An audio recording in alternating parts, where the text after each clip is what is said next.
As we look into shifting our grading practices, there's a key question we need to consider. Why do some educational changes succeed while others fail?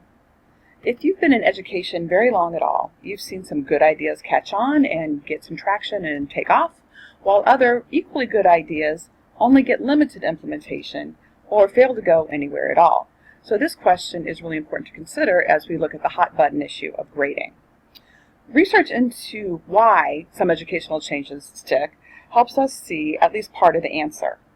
It's important to consider the total extent of the changes that we make, and a good way of considering the extent of the changes we make is using the Instructional Core.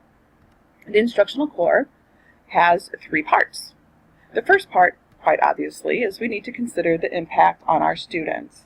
We need to think about helping them understand the changes that we are asking them to make in their role and why we are asking them to make those changes.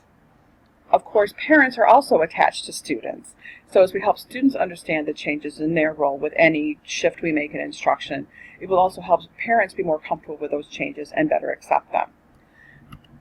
Another part of the Instructional Core is, of course, the teacher, and usually that's the easiest part to see. We tend to be the ones to implement the changes, but an important piece of this is to consider the supports that teachers need.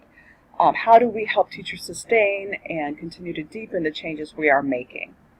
And the third part of the Instructional Core is to consider the curriculum.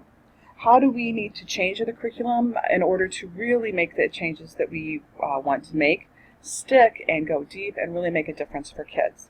So as we consider any change in instructional practice, we need to consider the impact on students and teachers and the curriculum and how to help everyone involved understand those changes while they're occurring and what the role is.